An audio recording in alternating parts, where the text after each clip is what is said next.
The people who profit from Africa being the way it is, the politicians who profit from stealing elections, what do you want them to just go back home, retire, and they are watching you on the television and they are clapping for you? This problem that you're trying to solve,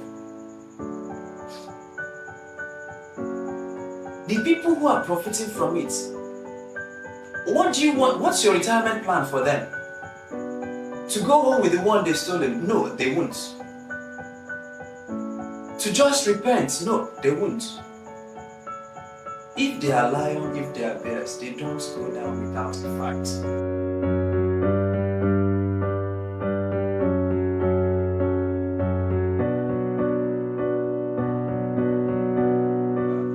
Once again, my name is Chima Christian, and this is me welcoming you to day 3 of Boqer School of Government's 32 Days of Governance.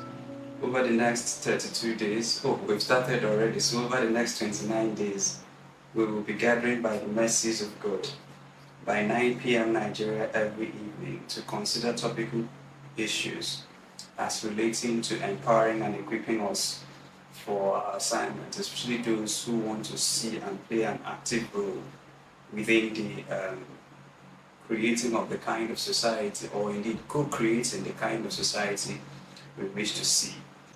Yesterday we talked about faith for nations, and we did say that anyone who achieved success has had some kind of faith for it.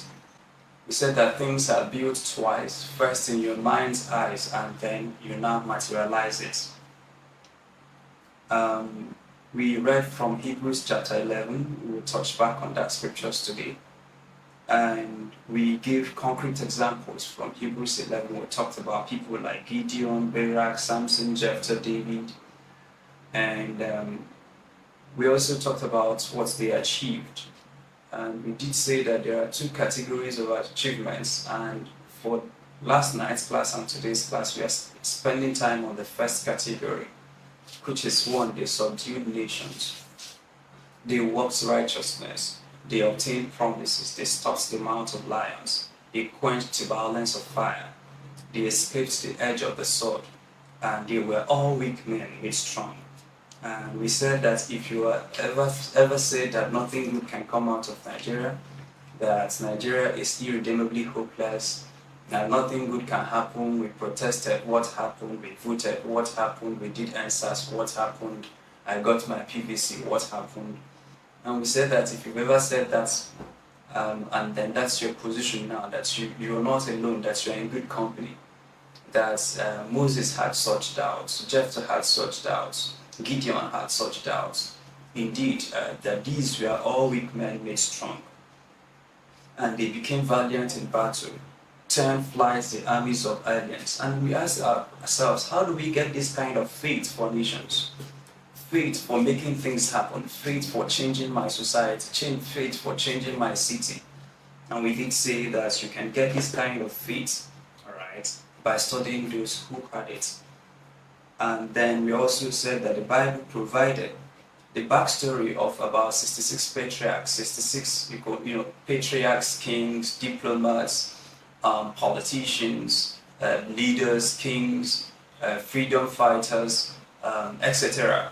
on the side of Israel alone. And there are more than 40 hidden kings too that the Bible provided for, and that by reading the stories of these men, that you too can glean inspiration, and not just inspiration, can learn a lot from them. And we gave exercise yesterday. We did say that it is arrogant for someone to assume that what you're doing, that no one else has done it before. And we did say that there are over 1,000 characters that the Bible talked about, that are in the Bible. And some of these people, the Bible were light on details, but there are others that the Bible was quite generous in providing details as to their lives. And we did say that if you study these people, that you would profit immensely from that. And the assignment for yesterday, or the exercise, was to find out a Bible character that resonates with the assignment you're trying to do. That thing you're trying to do, the goal you're trying to achieve. If you flip through the pages of the scriptures, it is possible that someone faced a similar situation and someone encountered it, or that your life trajectory are somewhat similar. And that if you find out that person or persons and model your lives after them, that it will be a good role model for you to have. We did say again that everything around us was designed to discourage us. We encouraged us to stop all the leakages. And I did say that we are not of the poor masses, that we are of the that quench the mouth of lions, that quench the ravaging of the fire. And we asked ourselves to be resolute because the task of changing nations, changing our society, will not be easy. And that nobody is created to solve all the problems. And that's why we have to channel our energies aright. I think that there is a question that was sent from Jeremiah, who was asking questions relating to focus. If you now block out everything and focus on just your assignment and some of the things that you need may be outside of your realm of influence. Yes, that's true. So what you do is, this is your focus. You can let in light that will bounce off on what you're doing. But then when that focus or when what you're letting in becomes a distraction, then it's no longer serving the purpose. But if it helps out indeed in what you're doing, then by all means you can do take it in. Why is faith for nations important? Why should we be studying it? We said it's important that we study it because take a picture of a governor who believes that he can't do anything, a civil servant who believes that the crisis in the ministry cannot be solved, a citizen who believes that the problems in his country cannot be solved. Whereas we do know that problems don't solve themselves, that there are individuals that will have to partner together to solve the problems. But when those individuals believe that they can't solve the problem, that it saps them of the vital energy needed to engage. And then even when they've started engaging that, when they meet difficulties without faith for nations, that those difficulties will crumble their way. That the people that are trying to change things will crumble under the weight of opposition. And we did say finally from yesterday that we all have faith for our personal use. We have faith to push through challenges. We had faith, we wrote jam, we got admitted, we sorted through school. Some of us may have difficulties that we've overcome. We have faith, miracles for our personal things. And we did say that it's now time not to abandon that kind of faith because you need it for your personal endeavors. But then we also try to learn how to appropriate the faith for collective good. Not just faith to buy a new car, but faith to fix the community primary school, faith to put in new credible leadership, faith to change the laws of nations. Those are some of the things we discussed yesterday. Today we are going to be studying the topic that says thrones and dominions. Why godly men and women tend to lose the game of power and how to reverse it.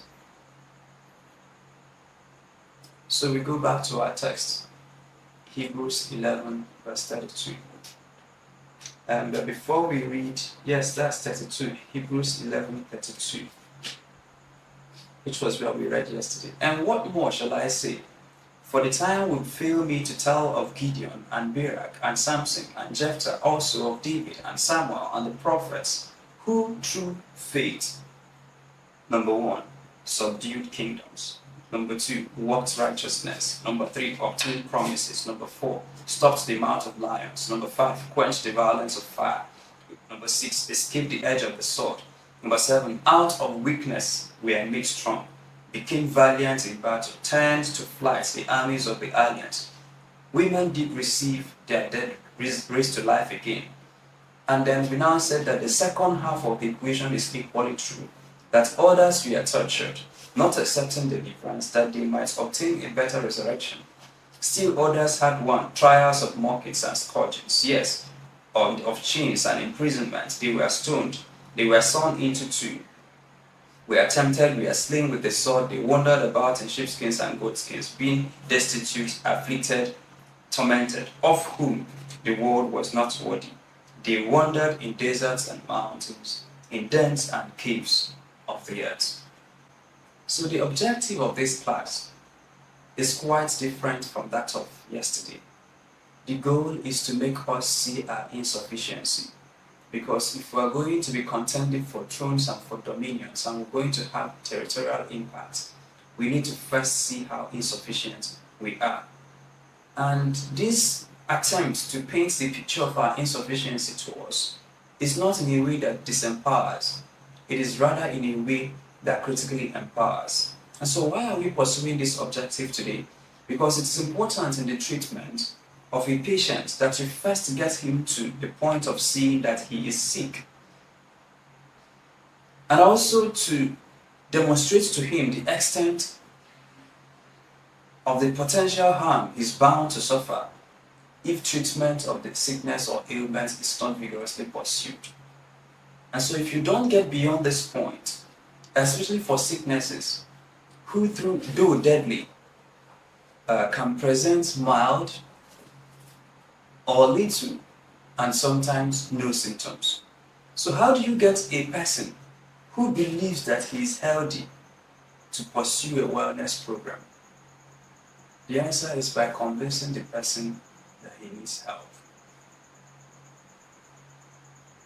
If someone believes that he's well equipped, that he's okay, that he's more than able, that he doesn't need help, then how do you then offer the person help? And that's the goal of the class, to let us see how insufficient we are. But we don't do it in a way that disempowers, we discuss this in a way that empowers.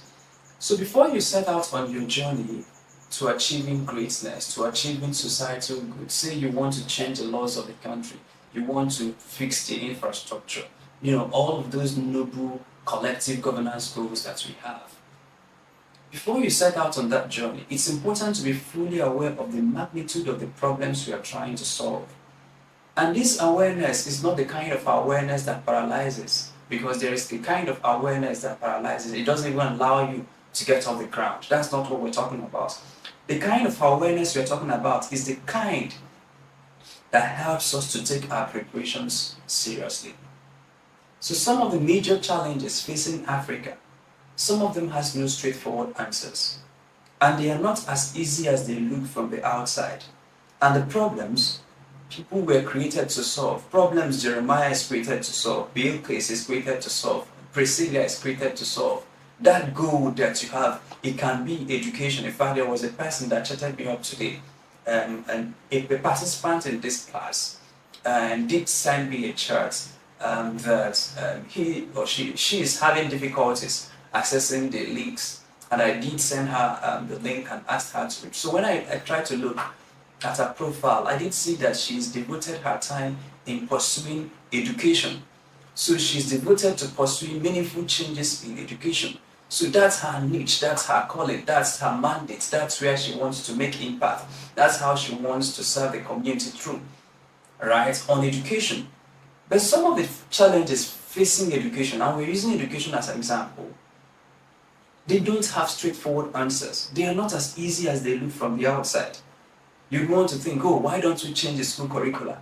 Why don't we just write new textbooks? Why don't we do this? Why don't we put money? Why don't we hire more teachers? Why don't we do this? And all those why don'ts you have, they sometimes look easy. That is just put more money and the problem will be solved. But we did say that, and we're saying rather, that the problems that you're created to solve will require much more than you're capable, or not capable, but much more than you're currently able to offer. And because there is no vacuum in life, so if you read Deuteronomy chapter 2 and 3, chapters 2 and 3, you will see that most possessions are as a result of conquest. Most possessions are as a result of conquest. So that many times when people tend to own something or hold something or retain something, that sometimes they overpower someone else, or they dispossess someone else, or they are there because no one else has been able to dispossess them of that. And so some of the places your assignment, whether it's be in education, in security, in infrastructure, in governance, in public service, in civil service, in advocacy, in activism, name it. Some of the places the assignment will be taking you to, there are already giants that have taken position. And there is a reason that problem is still a problem. That problem you want to solve, there is a reason it has not been solved. If it is easy, it would have been solved. There is a reason.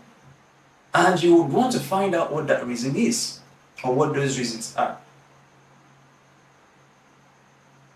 And then you don't want to find out when you get there. You want to find out before you get there. You don't want to find out how powerful Goliath is when you're standing before him. No, you want to size him up before the battle. So we're talking about subduing kingdoms. Remember we said that there are men who through faith subdue kingdoms. Actually, the goal of this class is to get us to subdue kingdoms. If you take any example whatsoever, any example whatsoever, and say this is the problem I'm trying to solve, and you begin to look at the problem, look at the people who are profiting from the problem, and look at what it takes to solve the problem, one of the quickest conclusions you arrive at is that, look, it seems as if I am not sufficient, or at least not at this energy level. And then we'll read the scriptures. So if you have a Bible, let's go to Revelation. We'll do about 2 or 3 scriptures today. Please take note of that. And the scriptural references we are giving, if you can, mark them, take note of them, and then come back to them.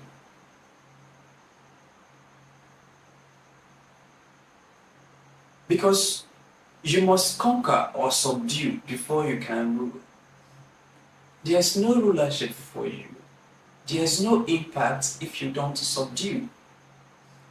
If, for instance, you want to solve the issue of insecurity, like some of us are trying to do, there are people who profit from that insecurity. And you're not just going to write one article and then they will all go back home and you will now live happily ever after. That's not the way it works. And I want to read the Bible so we can talk from the scriptures. We're going to read Revelation chapter 19, 11 to 15. Revelations 19, 11 to 15. We're also going to read Revelations chapter 5. So let's start with Revelations chapter 5. Then I looked. Revelations chapter 5, verse 11 to 13. Then I looked, and I heard the voice of many angels around the throne. Now the throne they are talking about here is God's throne. The living creatures and the elders, and the number of them was 10,000 times 10,000, and thousands of thousands, saying with a loud voice, "Worthy is the Lamb who was slain." Now start paying attention. To receive 1, power, 2, riches, and wisdom, and strength, and honor, and glory, and blessing. And every creature which is in heaven and on the earth and under the earth, as such as are in the sea, and all that are in them, I heard saying, blessing and honor and glory and power be to him who sits on the throne forever, and to the Lamb forever and ever. Take a note of that scripture. We will come back to it. Let's go to Revelation chapter 9, verse 11 to 15. And I saw heaven opened, and behold, a white horse, and he that sat upon him was called Faithful and True, and in righteousness he doth judge and make war. His eyes were as a flame of fire, and on his head were many crowns, and he had a name written that no man knew but he himself.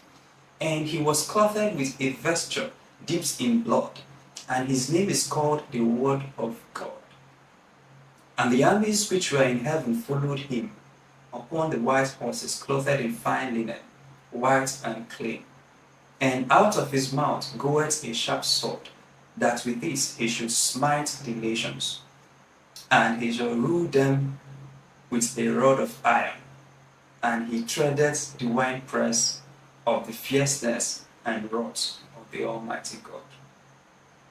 And out of his mouth goeth a sharp sword, that with it he should smite the nations, and he should rule them with a rod of iron, and he treadeth the winepress of the fierceness and wrath of God. Number one, no one can rule a nation a territory, a realm, a kingdom, a market niche, a dominion that he hasn't first conquered. You must first conquer before you rule. So you have to smite before you rule. Verse 15 of that 19 that we just read now says that he should smite the nations. And it's only after he has smitten the nations that he can rule. There are 7 critical components. So the first one we read is Revelation chapter 9. And when you get to verse 12, 9 verse 12, there are 7 critical components that they mentioned about. So they said, worthy is the lamb that was slain. Why was he slain? To receive power, to receive riches, to receive wisdom, strength, honor, glory, and blessing. And for everyone that will have any kind of dominion on earth, you need these 7. You need power. You need riches, a lot of them. You need wisdom. You need strength. You need honor. You need glory, and you need blessing. Why do we need these things? Because, okay, let's start discussing them one after the other. I'm starting with power, and so I'm merging power and strength together so as to save time. They are not the same thing, and that they can be locked up together. There are forces. For instance, if you want to solve the issue of poverty in Africa, there are forces determined to keep the people poor. If you want to solve the issue of bad governance, end bad governance, there are forces determined, and they actually profit and live off supply of bad governance. And many times we expect things to happen to us because we have good intentions. I'm a good person. I've, had my master's. I did my PhD in, one fine sounding course, maybe quantum physics. And you came back to, I've stayed for some time in the United States, and I've seen how the people of my hometown are suffering, and I want to become a governor. So many times we expect things to happen because we have good intentions. And I want you to see that that's not the way it works. You think Moses delivered Israelites from bondage because slavery was against human rights? You think it was because he now said to Pharaoh, no, you have been abusing human rights, you wrote articles on Twitter, called for Twitter spaces, called for press conferences, and Pharaoh now said, oh, I've now let the people go. The lion and the bear, they will not stop devouring David's sheep by David merely pleading with them. David, if you want your sheep, you have to go after the lion. And there are questions you ask yourself. Should the lion go hungry because he didn't want to hurt David's feelings?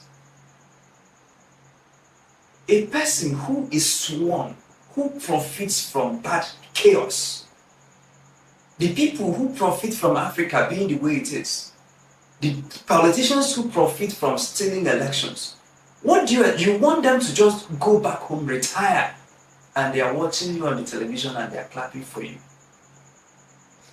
This problem that you're trying to solve, the people who are profiting from it, what do you want? What's your retirement plan for them? To go home with the one they've stolen? No, they won't. To just repent? No, they won't. If they are lion, if they are bears, they don't go down without a fight. And so our not wanting to grow in power and influence is as a result of this fairy tale assumption we have of the world. I'm a good man, I have the best manifesto, therefore I should win the elections. Well, that's not how it works, at least in this part of the world. If you want something, you have to fight for it. So you mean that the beast devouring Africa, if you go to Zamfara today, I can guarantee you today that we're talking about, a private jet took off from Zamfara, loaded with gold.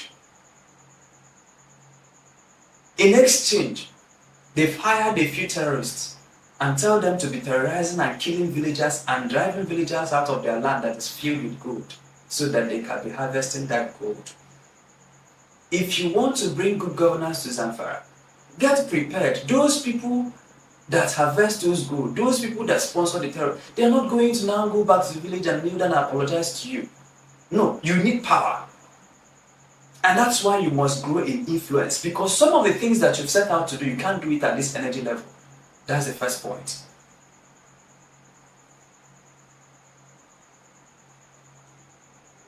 The people killing people in Zamfara, so you want them to go home and then be without jobs, and then they now watch you bring about good governance and everybody lives happily ever after. So there is something called political economic analysis. What is it quickly? So political economic analysis is when you want to solve a problem, you ask yourself, who are the stakeholders? Who are the people who are relevant to this problem? Who are the people profiting from the situation? Who do I need to speak to? Who do I need to talk to? Who do I need to put out of business? Who do I need to take out of office? If, for instance, P2B wins, who are the people who will lose that election? If I am P2B and I'm running for office, if I win, who do I retire? What is the place of Wike in that new government? No, nothing. What is the place of Tinubu in that new government? Nothing. Where is Atiku? Nowhere. And so what is likely to be their reaction to me putting them out of business? Although what they call business is feasting on the people. But how will they react to that? That's your political economic analysis. So the people who are profiting from the problem you are trying to solve, how will they react to the change that you are trying to inspire? And what are they willing to sacrifice to retain the advantages they have? Are they willing to kill? Are they willing to fight? How far are they willing to go to retain their advantages? And so I want you, before you set out on your journey, whatever it is that you want to achieve, ask yourself, how many people will your vision dethrone? Because like Jesus Christ, he says he's coming to tear down and to build up. There are people that has to be torn down. And so when you are now done calculating, you now see, oh, in this local government, if we want to deal with the issue of taxation, we have to put out Chief SYZ. It has to affect the finances of Mr. Okoro. It has to affect the finances of this person. Therefore, this cartel, we are going to put them out of business to sort out the IGR of this local government. It's after you have done this calculation that you begin to grow in power. So what is power? I'm not going to define power for you, but I'm going to ask you questions that will help you to arrive at your own definition. What can you do? How much change can you make happen? That thing that pricks you about, that thing that offends you about Nigeria, how much of it can you change?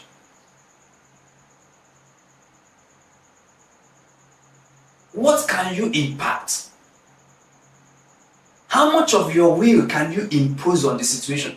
You don't like out of school children, yes. How much of your will can you impose to make that situation change? That's your level of power.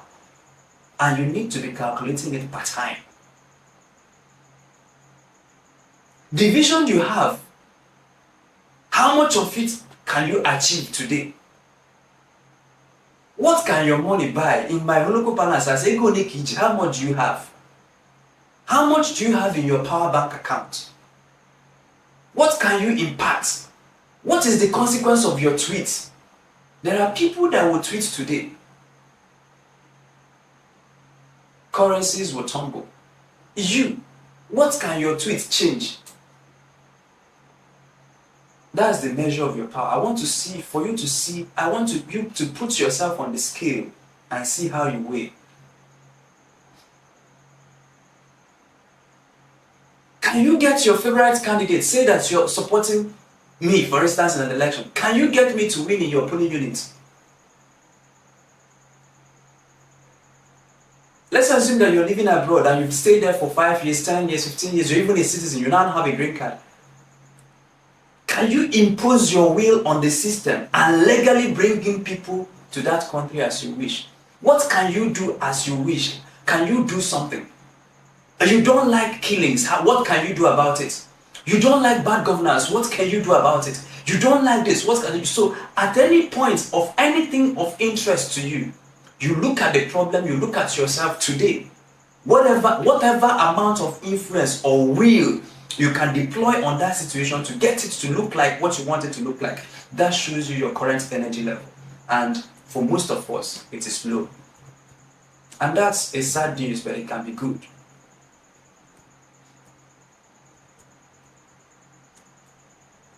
So if you want to define power with the current context, you can say that power is the amount of change I can make happen without bending the rule. The amount of change you can make happen without bending the rule is your power quotient. On education, the amount of influence you can deploy. If you're talking about winning and ending bad governance, the amount of influence you can deploy.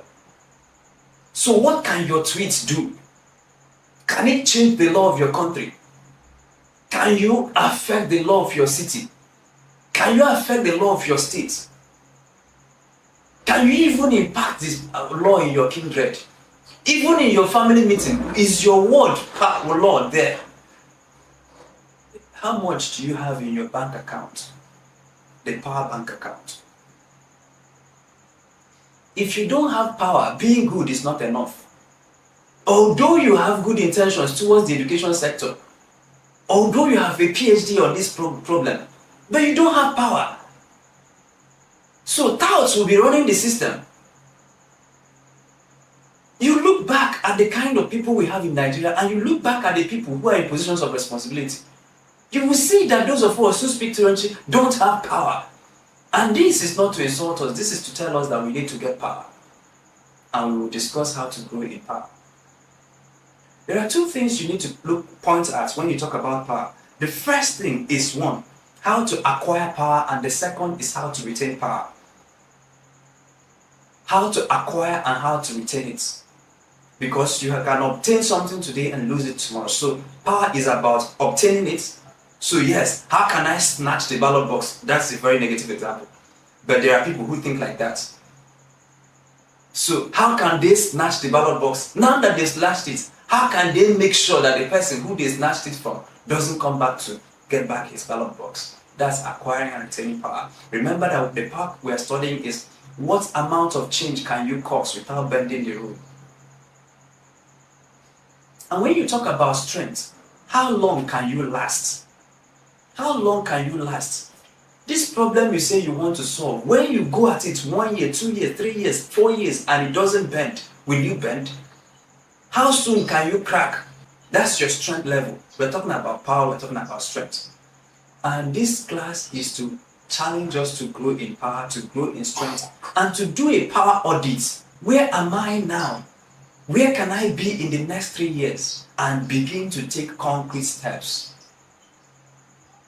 This version of you, my dear brothers and sisters, this energy level you're operating in today cannot solve problems. The best you can do is to dash 1 or 2 people 10,000, 15,000, but you can't make any consequential impact at this energy level. And so for you to make the kind of impact you want to see, we need to grow in power, we need to grow in strength. And these things, you can measure them, see where you are today, and begin to take concrete steps to grow in power, to grow in strength. Where am I now? Where can I be in the next 2 months? Where can I be in the next 3 months? On the specific problem that you're trying to solve. The problem will not respond to you because you're a good man. Lions don't respond to people because they are good. They only respond to power. So how much influence, how much of my weight can I throw around and the system will change? This thing I say, I don't like bad governance, I don't like bad governance. How can I change things?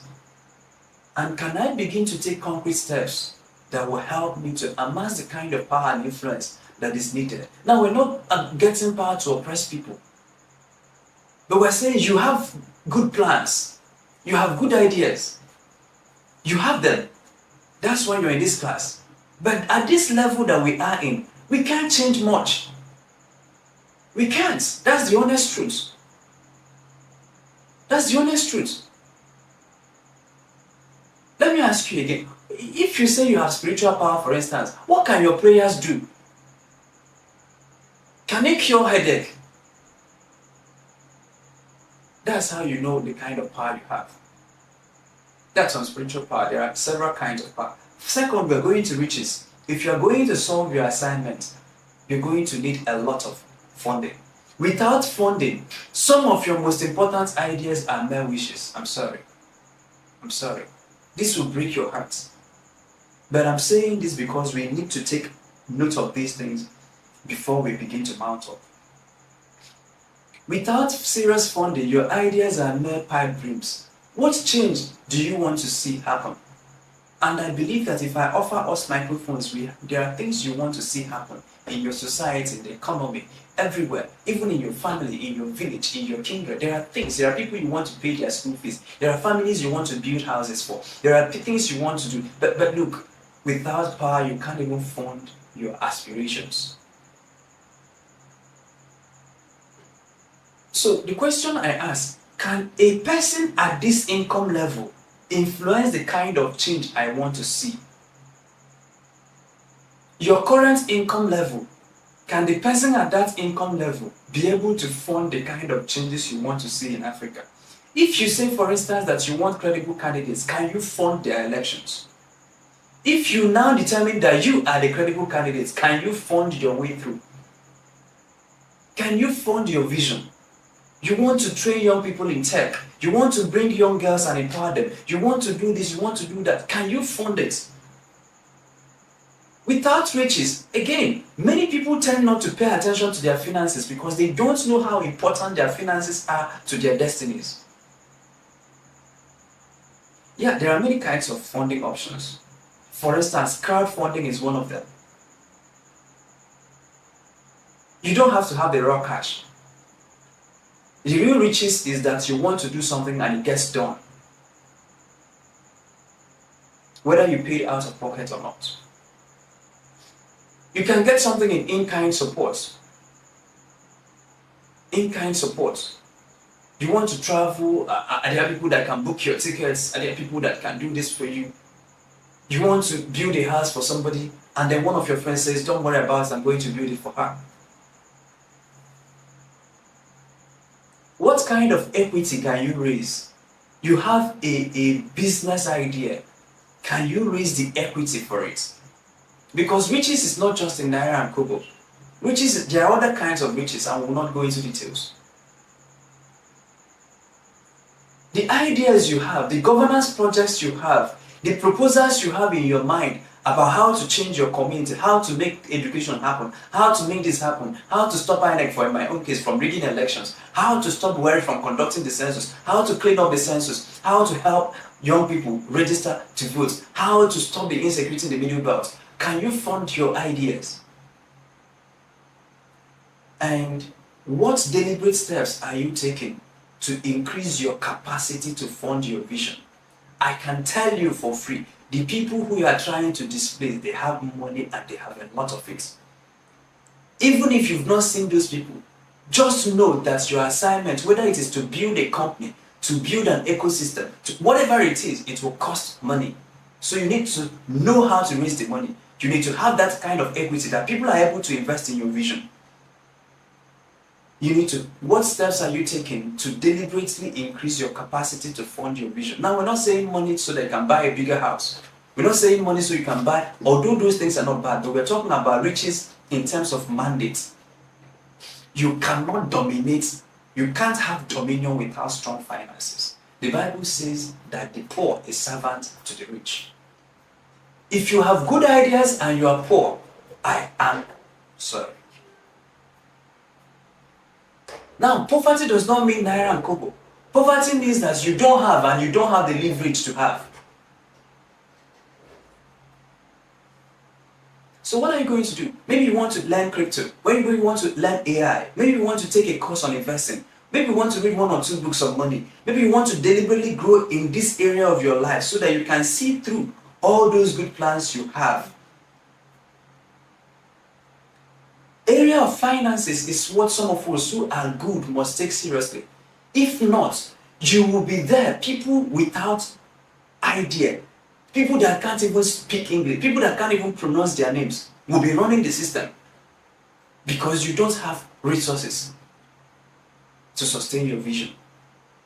And so we must take deliberate steps, not because we are going to pursue trying to accumulate money at all costs, no, but because of our vision, we are going to have to see through to the funding of those visions.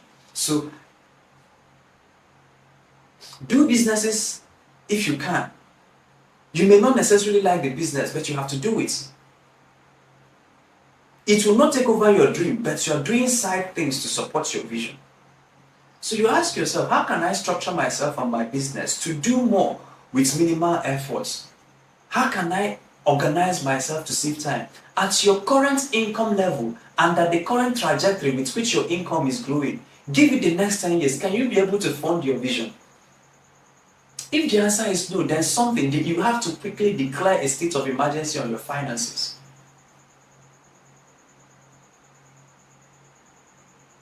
This business model that you have, can it support your future?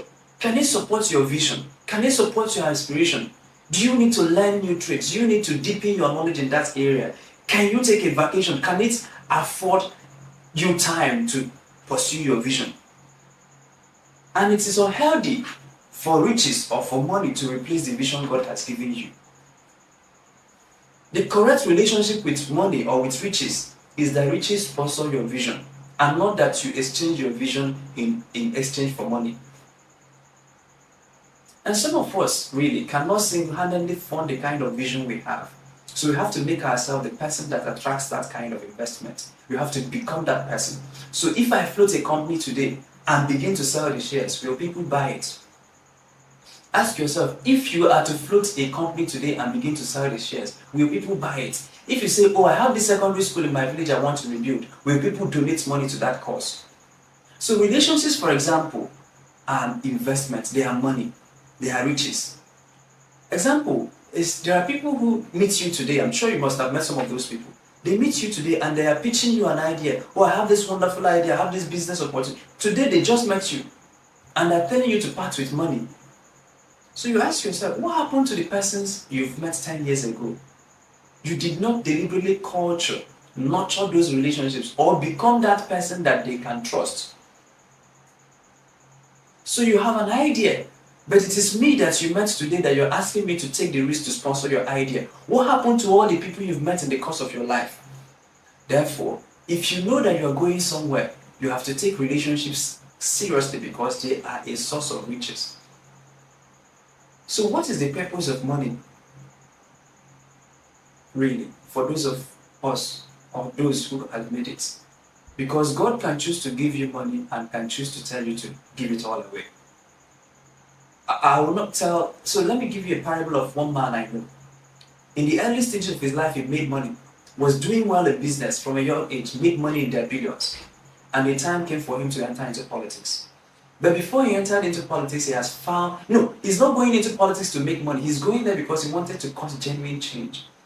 But before he got into politics, he had fallen in love with the money that God gave him. So the money he made as a youngster was to fund his aspiration. But because he has fallen in love with the money, he kept back the money, didn't want to spend the money, and lost the elections. So sometimes the money you are accumulating, it's not because you're wise, it's not because you're smart, it's not because you're hardworking, and you are all of those. But sometimes the money is given to you for a specific set of purposes. And so at some point in your life, life might make demand. Now that you have money, go and do this that will require money. And therefore, the correct way to situate things is that you make a lot of it without falling in love with it.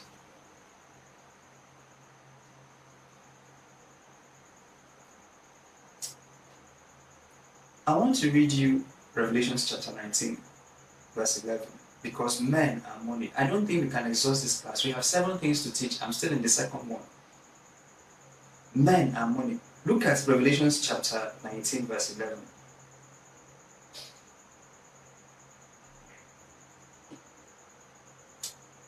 Revelation 19, yes, verse 11. I'm trying to pull it out. And I saw heaven opened, and behold, a white horse, and he that sat upon him was called Faithful and True. And righteousness he doth judge and make war. Number one, his eyes were like a flame of fire.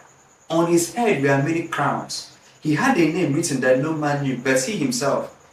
And he was clothed with a vesture dipped in blood, and his name called the Word of God.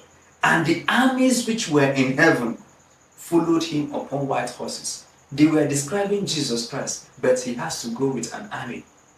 You need men. And this is the problem with those of us who are gifted, people who are good. Tinubu is a very bad example, but he is one person that knows how to cultivate relationships. But you find that those of us who do good governance, we don't know how to cultivate good relationships. Because you're smart, because you're wise, most of the vision you have, you can't execute it alone. You need men. If Jesus, after his eyes was like a flame of fire, he had many crowns, he had a name that no one knew, he was riding in a majestic horse, yet he still need to travel with thousands and thousands of armies. You need men. Begin to take an audit of where you're going to. You said you're going to build a business. If you get there, do you have men you can trust? You said you're going to run for office. Do you have men? Gifted people often make this mistake of not needing men a lot. Build an army, raise men, build following, cultivate following, even if it's on social. Build men, raise an army, help people. Be loyal to people, cultivate loyalty. Be genuinely interested in the welfare of people.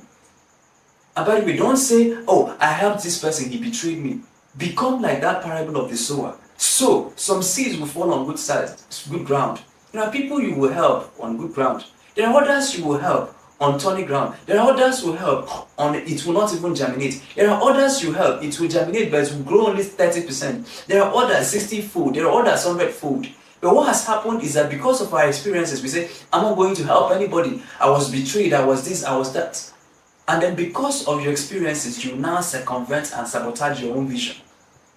Because without men, your vision is a pipe dream. That I can tell you for free. Except if you don't have a vision that is daring enough. Now we have covered riches. We have covered power. Let's go to wisdom.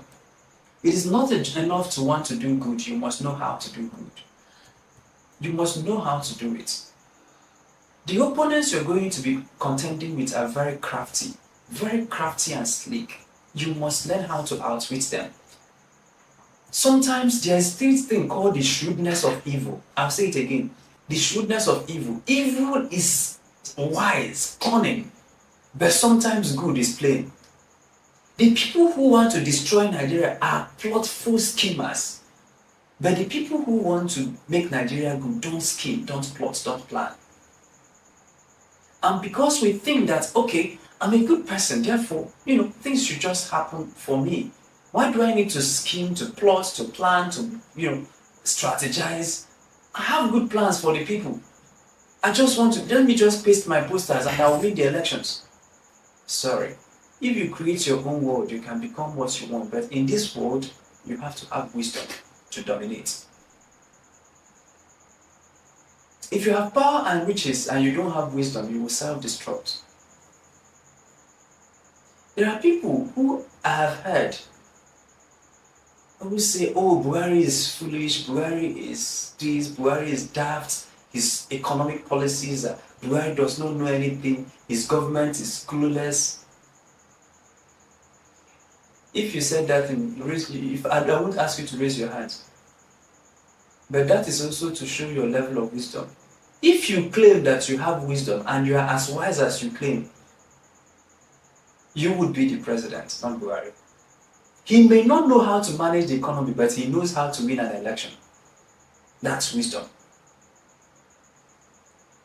He may know how to retain himself in office for 8 years, deliver a recession back to back, yet he was not thrown out of office. And people say Buhari is foolish, Tinubu is daft, this, he can't even speak correct English. Okay, there is something that these men know that you don't know. If you are going to displace them, you're going to know much more than they do. Wisdom. You can't win with limited knowledge. I know you want to change your world. I know you want to change Africa. I know you have several of those good things you want to do. But with this level of wisdom, you can't. You have to have wisdom.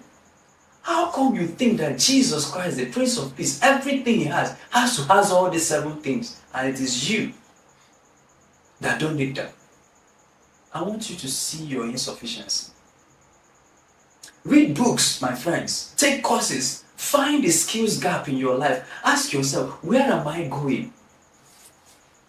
Where am I going? Where am I going? And what is required?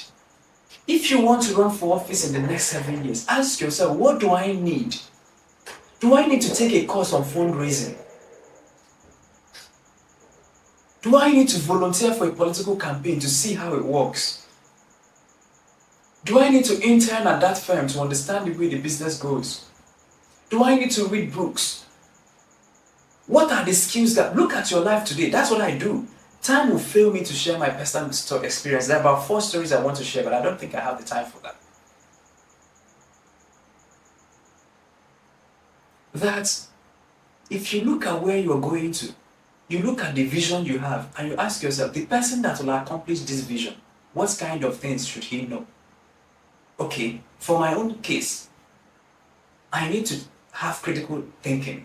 That's why I took a course on critical thinking more than 8 years ago. This person needs to speak well. That's why we took more than 2 courses on public speaking.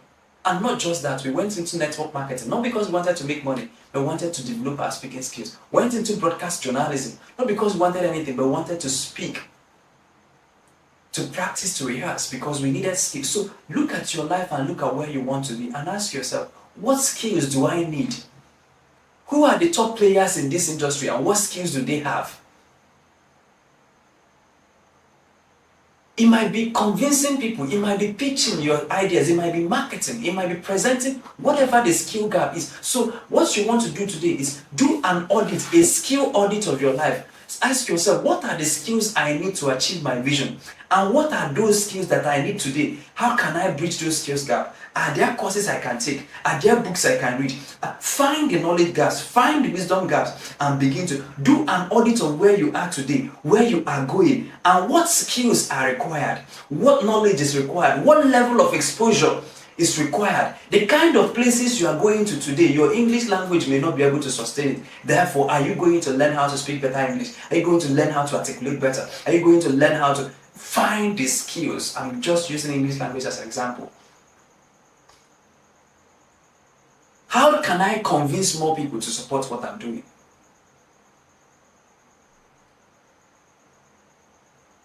You know, because of the projects I have in the next 10 years, I'm beginning now to take a course on fundraising.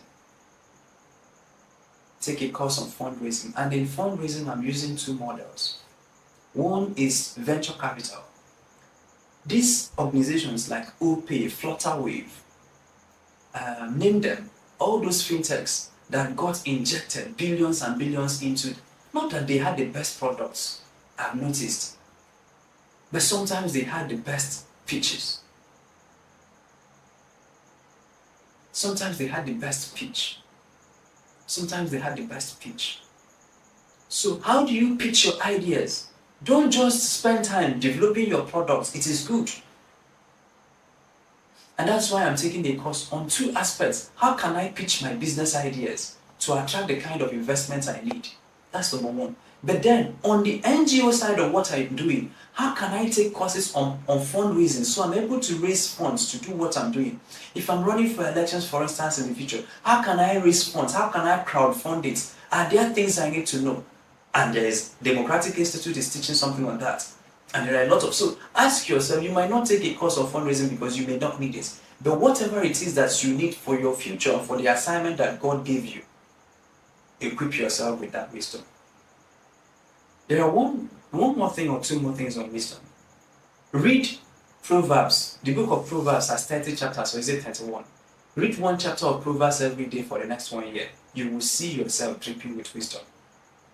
Proverbs, and I read it a lot. Volunteer. Many of the things we know about politics today were things we learned from volunteering. Volunteer. Get mentorship. Get mentorship. Active mentorship. Let me allow for questions and answers. But I am hoping that people who have had this, that you have to do a comprehensive audit of your life to see that growth is a deliberate process. Nobody grows by accident. I'm telling you, I know that you're a good man, but if you paste posters to even run for local government chairman, you will fail. It's not a bad prophecy, you will fail. Woefully. I want you to take your minds back to APC primaries that produced Tinubu. The most brilliant and the most articulate candidates that didn't get up to 20 votes. Look at the primaries that produced Atiku as the candidate of the PDP. Look at Nigeria from 1999 to date. The intellectuals that ran for office, some of them could not even win in their polling units. Knowing book, sabiing book is not enough. You must grow in grace. You must grow in these 7 areas. You must grow, and it's a deliberate process. Why do you need to grow? Not so you can punish people you cannot, so that you can subdue kingdoms. The idea you're trying to implement, you can't execute it without subduing. You can't even impact your local government. You can't impact your kindred at this energy level. And you need resources to impact them. You need wisdom. You need power. Tomorrow we'll continue with what we need. My point is to say that life will not yield to you because you are good. Thank God that you are good. But now find quickly and help yourself with elements that will help you to actualize your vision. If not, the good people will be in Nigeria speaking English for the next 100 years and losing elections, while bad people continue to run the system. And that's why at Boqer School of Government, we are taking every emphasis to lay it in our hearts that we have good visions. Yes. I talked with one of the persons and I said, look at you. I'm so disappointed with your generation. I told him to his face. He said, Chima, we made mistakes. We said some of our law school graduates, some of them did not even do well while we were in school. They were never doers, they were just this, that. And we left them who were at the intellectual level of things, speaking English, writing articles, attending conferences, and they seized power. If we don't take time and fight to win, the intellectuals of my generation will be out of power writing articles and tweeting, whereas Goliath will be on the throne. David will be tweeting about Goliath. He has killed another person today. He calls a Twitter space to discuss Goliath. Writes an article, goes to Channel TV to discuss Goliath, but Goliath is on the throne. David, get power, get emboldened. Get strong, get some wisdom, get strength, get skill, and slay your giants. Because if we don't slay our giants, our parents missed it. The people that rule Nigeria today are not the best our parents could offer. But the best of the best of the best could not compete. It will not be the story of our generation that the best of the best of the best could also not compete. There are elements that are empowered, that allow us to compete and to win in this game called life. And that's why we're devoting at least 2 classes to talk about them. So Precious, go ahead. Desmond seemed not to be on the line. Chima, Christian, thank you for your delivery. Mostly that challenge. But then my actually says about is relatable. I think actually relatable because I made political science, political science 20s, in the 2016, and I dabbled into politics in 2017. Can you hear me, sir? Yes, I can hear you, dear brother. Yeah, I joined politics in Lagos, and to be precisely, and just like you said, one should learn to volunteer. I volunteered. So I worked directly with the chairman aspirant for the local government election in 2017. Okay. So I volunteered and not quite long, I was also big time.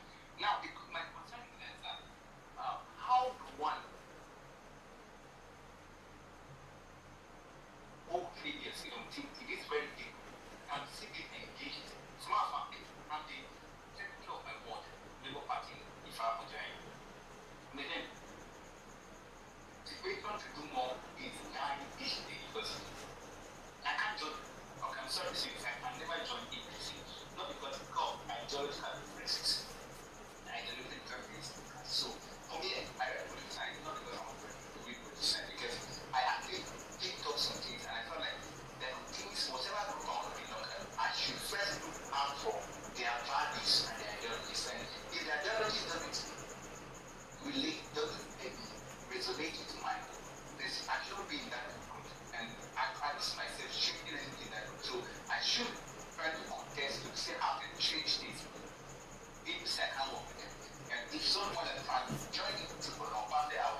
highly seen. That is the first question. And the second question, you said we should try to get skilled. Try to, and the skill gap, try to cover it. I want to say this, I'm actually telling myself the truth that after this night, I'm going to pick up I want to put up myself together. There is school, there is now, how would I call it? Academic section by Dr. Bobby Edekwesili, School of Policy, Politics and Governance. I've been trying to put up myself, apply to such, but each time I think I have to be with why I should drop back. But sir, do you feel such kind of academic institution can cover up the gap, the knowledge gap one in this demanding pressure? I don't know, that's my question. I don't know if we need alright them again or if you get my question, sir. Yes, thank you so much, my dear brother. Yes, I got your question, and thank you so much, and thank you for your experiences, and for wanting to do more for Nigeria, I believe, and for our generation, and for the goals that the Lord has safely taught in your hearts. And that's all the things you see is that goal agitating. It's like a baby in your womb kicking to get out. So how do you manage failure? Maybe we should teach a class on that. Because everybody who has done something spectacular has also spectacularly failed. And the Bible will say, I think in 1 Samuel chapter 30, and David encouraged himself in the Lord. And David encouraged himself. Other places you will see him saying, I will not be distraught, my soul will be not disquiet within me. So every time you see David, so you have to learn how to be your own cheerleader. You have to learn how to encourage yourself. And then you also have to grow through pain and through the process. Sometimes let me tell you this about this sage. I mean, you may have heard this story before, but I want to call it back again to answer your question. So there is this philosopher that told his apprentice, what do you call those people that, the son of a philosopher, right? A master and a mentee. So the master is a philosopher, and he told the mentee, every morning when you go up, go there and push that mountain. Every morning when you wake up, go there and push that mountain. And then after a while, we don't know how long, the guy came back and said to the master, Master, every day I've been pushing this mountain with all my strength. Yet for this number of days or years or weeks, it has not even moved an inch.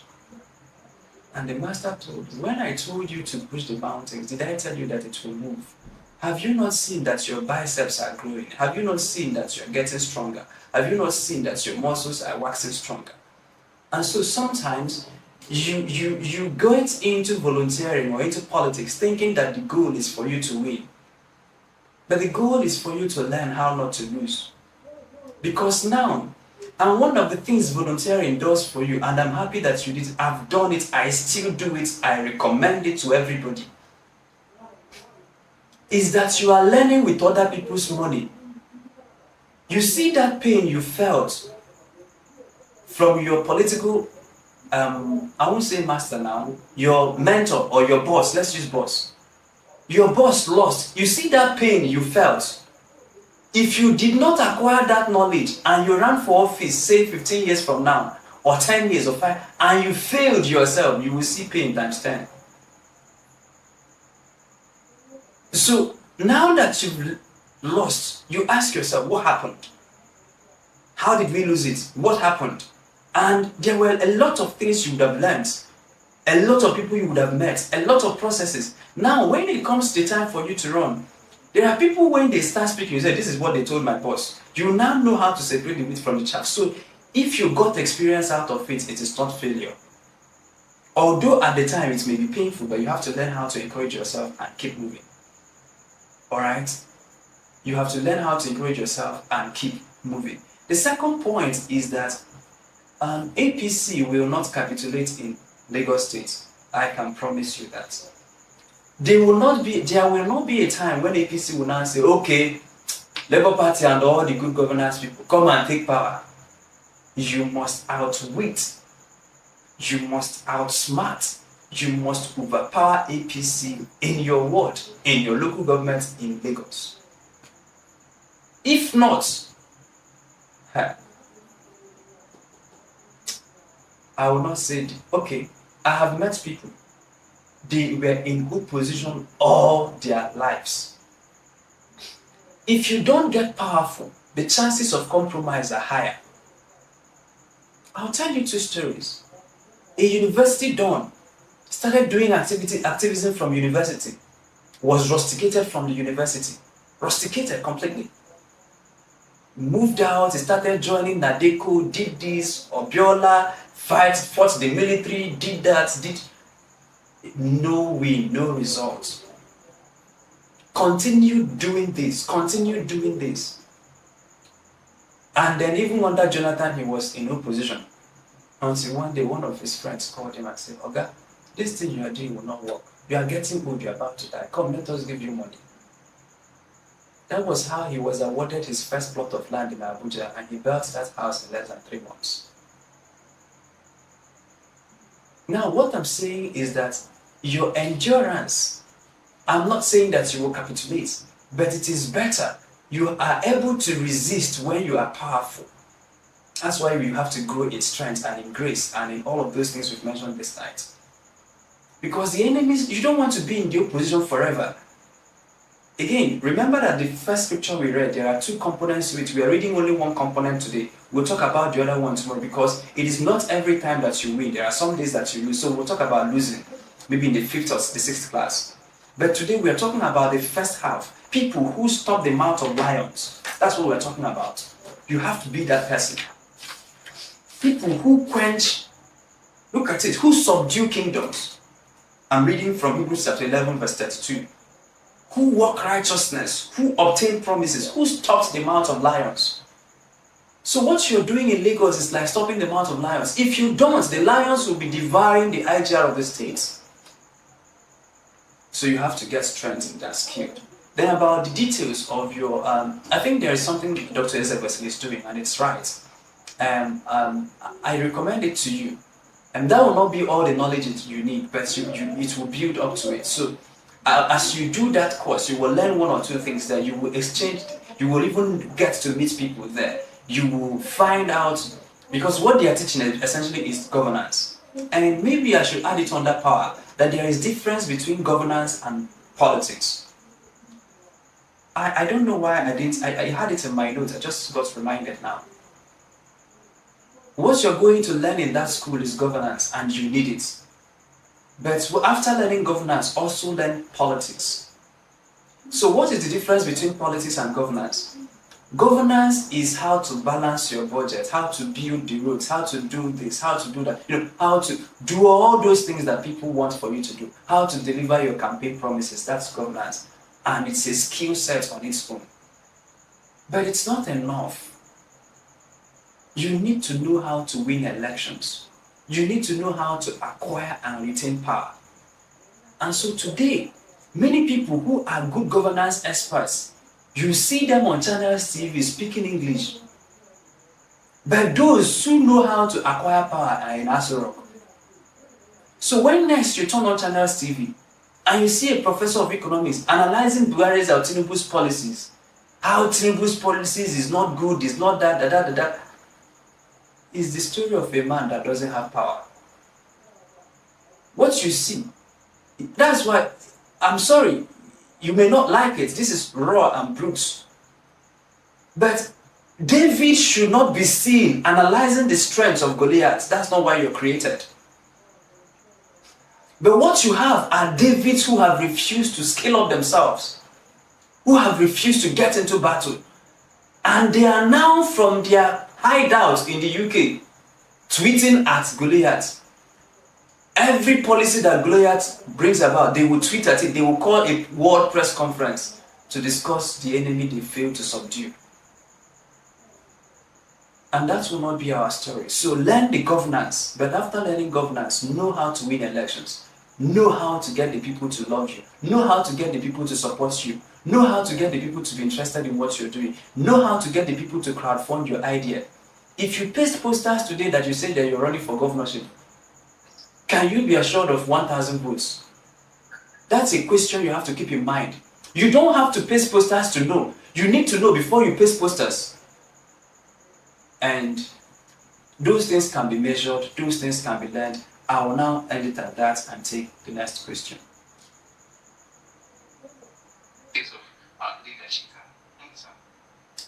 Thank you. There are times and there are seasons, and that's why if you read, I think it is Exodus chapter, let us read it. Exodus chapter 6.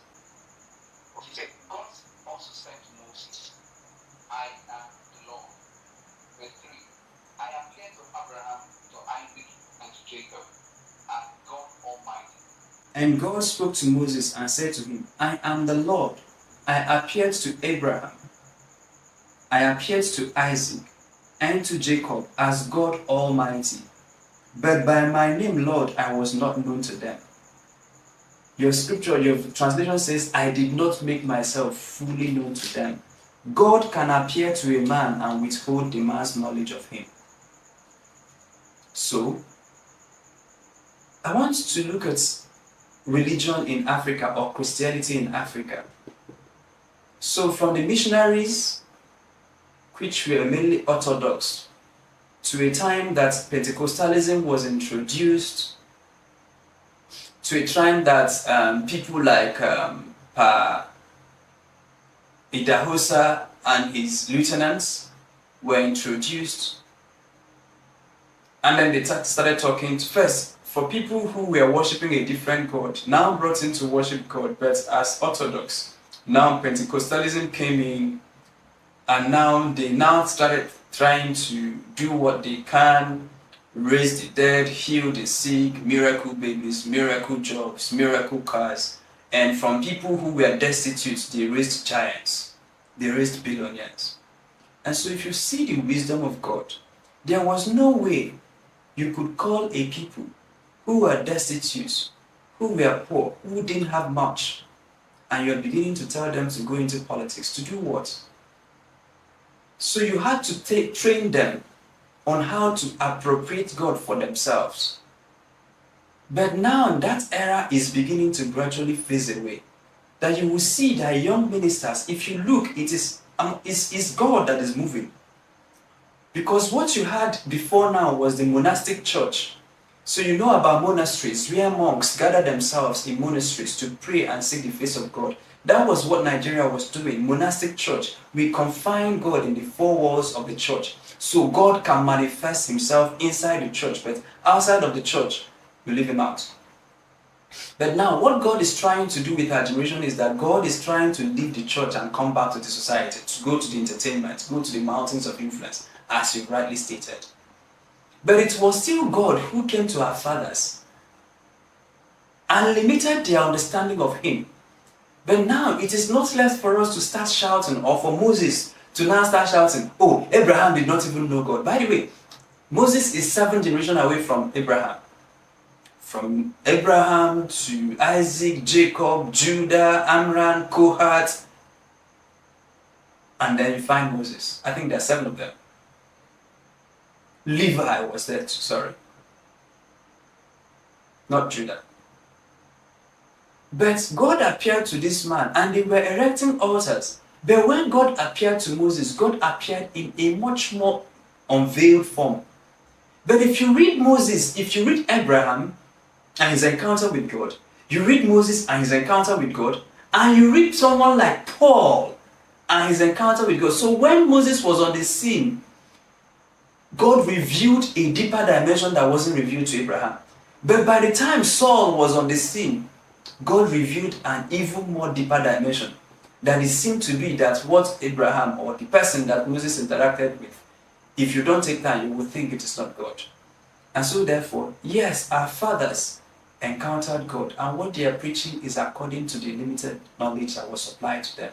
And if they have faithfully discharged their duty to raise a generation that is going to heaven, let God be the judge. But now that we are raising a new generation, for our generation, we will no longer be satisfied with just going to heaven. We are going to heaven with that rock. That's where we're going to.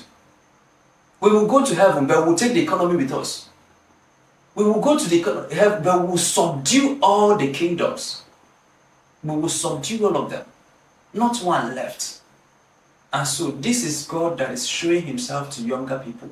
But we have to approach this assignment with tact, with wisdom, to know that there are people before us who have run into politics unprepared, and they were tongue-talking, very baptized, religious when they joined, but it eventually turned out to become worse than the people they said they were fighting. So there's a lot of tact, a lot of training, a lot of wisdom. Today is not a day for it, but I'm telling you that, yes, do not begrudge our fathers. If you can, with wisdom, try to explain it to them. But then even if you can't explain yourself to them, if you are convinced that God is sending you, keep going. Eventually it will be clear who sends you to do what you're doing. Okay, good evening, Mr. Chima. Thank you so much for yet another wonderful session. I am honored and glad to be in this gathering, and I have been blessed by by the things you've shared. So, my question actually has to do with strength. So, when you were talking about power, you described it as the capacity basically to cause change. Then you also briefly touched on strength. But at that time, my network was kind of shaky, so I didn't really get that. So if you could please elaborate on strength again, I would really appreciate that. Thank you very much. Thank you. Thank you. I would have asked you to listen to the recording, but then I'll oblige you because you're here. About, and apologies for your network, I can understand it. About strength. So we could have taken these classes one after the other, but when I was preparing the material, there were a lot of things to include. In fact, I had to take the conscious decision to leave out a lot from this. So this is not even a complete curriculum of what you need, but at least this will get you going. So strength talks about tenacity, staying power, ability to withstand opposition. Someone like Precious, I'm telling you, there are people who ran for office once, they will never in their lives try it again. Their strength is little. There are people who voted, they didn't even run for office. What they did was they just voted, and their favorite candidate did not win. They swore over their death. In fact, what happened to our parents in 1993 when the elections were annulled? The election that produced Abiola, when it was annulled, some of our parents from that day till today have never ever voted or participated in civic activities again. It's as a result of strength failure. They don't have resilience, they don't have tenacity, they don't have staying power. They are filled with emotions and excitement. When they go to political campaign rallies, they are charged up, they are powered up, the economic analysis, all the indicators suggest that they will win. They are charged, they are fired up, they can. And when the results turn out slightly opposite of what they expect, they've lost hope completely. That's talking about limited strength. So strength refers to your ability to withstand opposition. Because when you say, the lion will not run away. And don't think that when you want to kill the lion, that the lion will not sleep and say, okay, come and kill me. No. Maybe one of the days you try to imagine the kind of strength and grit and tenacity you need to kill a lion. Maybe one day you ask yourself the kind of tenacity people like David had. It's interesting that some of the most difficult battles David fought, that they were not even the most popular ones. The most popular one people know is Goliath. Goliath was the easiest of David's battles. All he had to do was to fling a stone. That was not how he took Jerusalem. Did you know that from Joshua, all the things that Joshua did, from Joshua to the 17 judges, to Saul, to all of them, even Samson, none took the city where the temple was to be built. And these guys had superior firepower. They withstood for months. And David insisted until eventually Jerusalem fell. And he took it, rebuilt it, and called it the city of David. So, the giants that you are sent to fight, did you know that Goliath had 4 other brothers? They were all killed by David's men. So strength refers to when you have written your business proposal and you are all fired up. You are launching a product and you are all fired up. You are launching an election. You are launching a project. You are launching a movement, something. And you are all ready to go. Because you've gone to school, you've gotten the degrees, you've written your business plan, you even secured the Series A of the funding. And when you get into the business, it slaps you on the face. Your ability to bounce back talks about strength. So strength refers to resilience. And if we are going to win, if we are going to subdue kingdoms, we must have that resilience, that tenacity. To look at the opposition, people like me, you can't frighten us away. I tweeted and I meant it, that it will take 200 million Lekki toll gate massacres to get me to finally agree. You need to kill 200 million people. If you can't kill 200 million people, you have not shut down. You can't shut us down. We may have to wait for another opportune moment, but we can't shut down. You need to steal elections for 1,000 times. We will keep going at it until we win. That's the only result is win. So if we don't win today, why did we fail? How did we fail? Okay, our strength is little. Let me tell you this goal I have, and maybe some of you will join me in pursuing the goal. If people like us are in this country and INEC rigs election again, our strength is little. After what we did to stop elections from being rigged in 2023, and it was rigged, I went in and analyzed what did I do wrong. Okay, I didn't have the strength, I didn't have the name recognition, I didn't have the political capital, I didn't have this, I didn't have that. Perhaps I didn't know this person, I didn't know this person, I didn't have it. Now, all of those things that I didn't have that led to that failure, they are on my dashboard. I'm looking at them every morning. And I'm looking at INEC. If we allow INEC to rig elections again in 2027, we have failed our generation. That's what we're saying. That's strength. To look at your opponent and say, you won this round, let's go to the next one. Once. But people like others, I won't Tinubu, you know how many times. Buhari, you know how many times. You say he doesn't know economics, but he has strength. He has strength. And that's what we need to help ourselves with. That ability to stay, even when our most prized outcomes did not exactly happen the way we want or wish for it to happen. I want to conclude by saying that what we have set out to do is noble. The goals we have for Africa, the plans we have for our communities, for our villages, for our kindred, for our town unions, for the economy, for several sectors, for the education, for out-of-school children, for IDPs, for middle belt, for the Southeast, for South-South, for Southwest, for entertainment, for arts, for culture, for every of those places that the Lord has graciously put in your heart to make a dent, that it will require some kind of effort and energy. And that we have to look at our lives and see that if I keep making this XYZ amount of money over the XYZ amount of years, can I really make an impact? How can I quickly scale up my earnings? How can I quickly scale up my strength? How can I quickly scale up my power?